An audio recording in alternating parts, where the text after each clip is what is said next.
Hello, hello, thanks for stopping by the channel. This is Eternal Darkness, Sanity's Requiem for the Nintendo Gamecube, developed by Silicon Knights and released in 2002. I'm playing this particular game on a Nintendo Wii.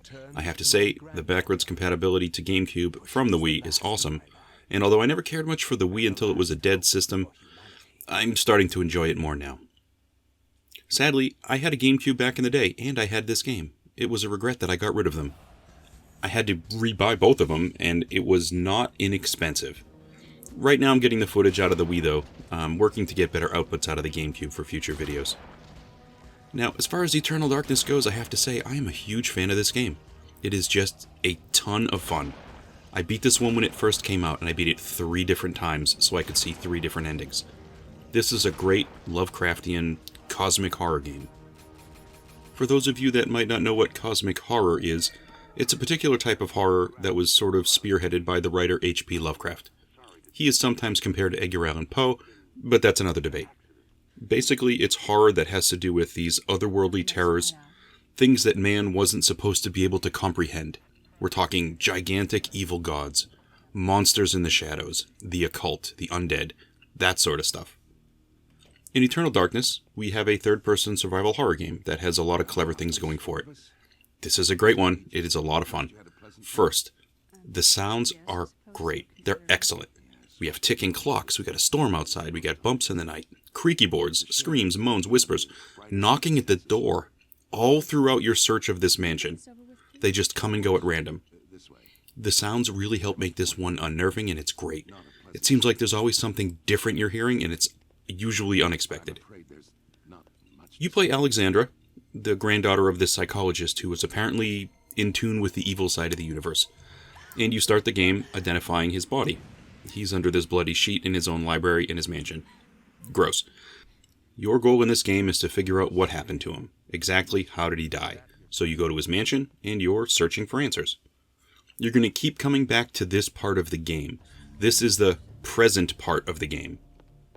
In this mansion, you can't access every room when you start the game, but as you progress, you will be able to access different areas.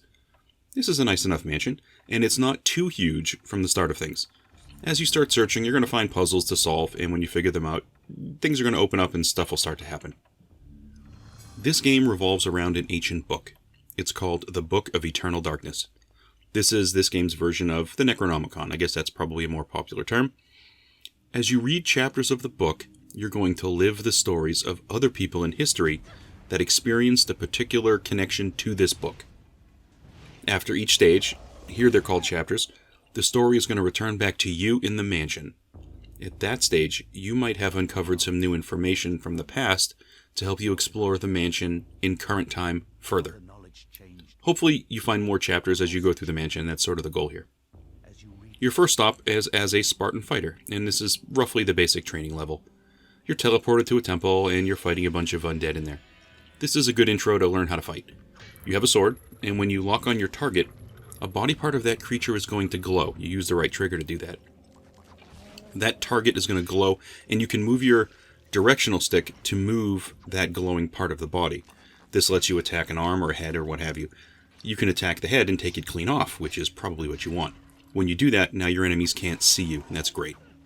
After you hit them enough, they're going to fall, and when they fall, you need to finish them off. Ultimately, this particular Spartan guy where you start, he becomes the big bad of the game. He's going to pop up in the story over and over again. One of my favorite parts of this game, one of the unique things that's going on here, is the sanity meter.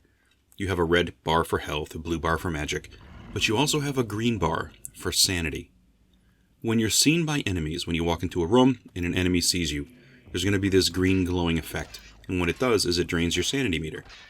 When your meter gets low, it starts to make the game do different things. Weird and sometimes pretty awesome things. Here are some examples. Well, first the easy one is the camera perspective might distort while you're running around or fighting. I was on a level where my body parts started falling off. Once my head fell off and rolled onto the floor in front of me. You're going to hear screams, you're going to hear whispers, or maybe the game is going to teleport you back to the mansion and seem like the level's over.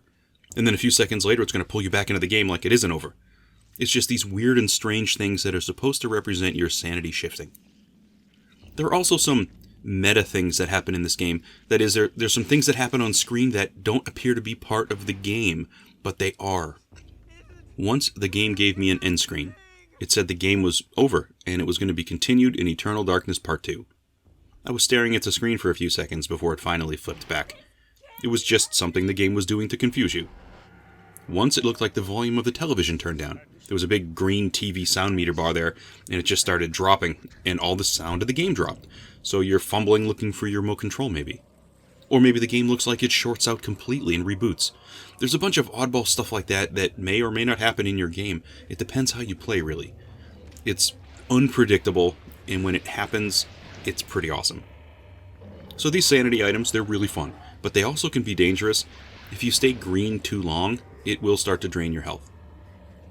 There's also a magic menu in this game.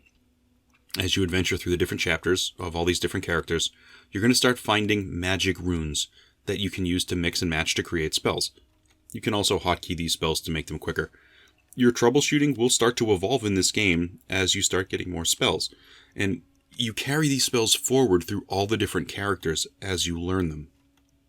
You first need to find a rune, then you need to find hopefully a codex to explain the rune, and then you need to find a spell to tell you what runes to assemble to cast a particular spell. But you can also mix and match these runes on your own, and maybe discover something. You won't fully understand it, but you can use it. As you find more runes, this spell system becomes much more useful to your puzzle solving. There are going to be certain things that you have to do at certain places, or should do at certain places to help get you by. It's pretty great. Now the magic also ties into colors. There's a color pattern here, and there's a struggle between basically 3 gods in this game. And they each represent a different color.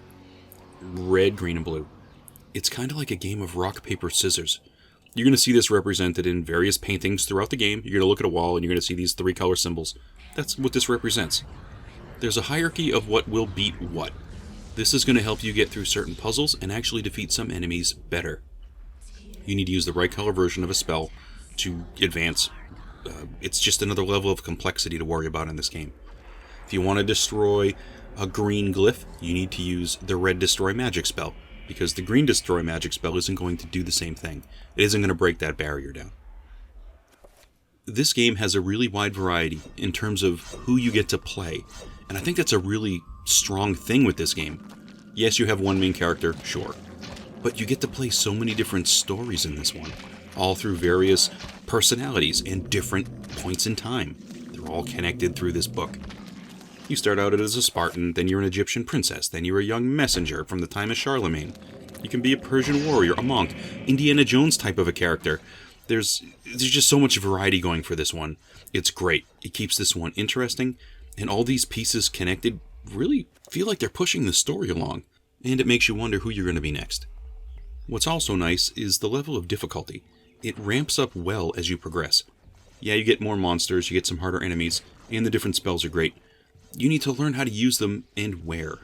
You can't just storm your way through this game. You got to sort of pay attention to your enemy, pay attention to what's in the room. You need to try to search and pay attention. When you acquire a spell, they have a purpose. You're going to want to find all the available runes, so be thorough. If you miss something, it could really cause a problem down the road, or it could just make you get to an impasse. There's a kind of battle going on here between these different gods, like I said. There are 3 primary. There's a red, a green, and a blue god, and there's actually also a purple god. I'm not going to butcher the names here, because they're difficult to pronounce, but there was also going to be a yellow god at one point, but I guess he was pulled from the game. You might find yellow remnants in some of the runes, but ultimately, yellow is not something that's featured here. So there is an ending to this game. After you get through all the different chapters, you're going to get to a core ending, and there are going to be 3 variations of this ending. Basically, it's you killing one of 3 of the different gods. If you beat the game 3 times over, there's also, apparently, a secret 4th ending. And this is actually a bummer, because when I beat this one back in the day, I only beat it 3 times. I didn't know there was a secret 4th ending. Now I gotta try to do that again. Doing it 4 times is going to take some time. Well, that's all I have today for Eternal Darkness for the Nintendo Gamecube. This is one of my favorites for this system, though I can't admit I've been limited to my GameCube exposure. I've really only played a few games, but still, for a system that was barely dipping its toes into the survival horror genre, I think they did a great job with this one. This one's really excellent. Well, thanks for stopping by to take a look at this one. Happy Halloween, and I'll catch you on another video.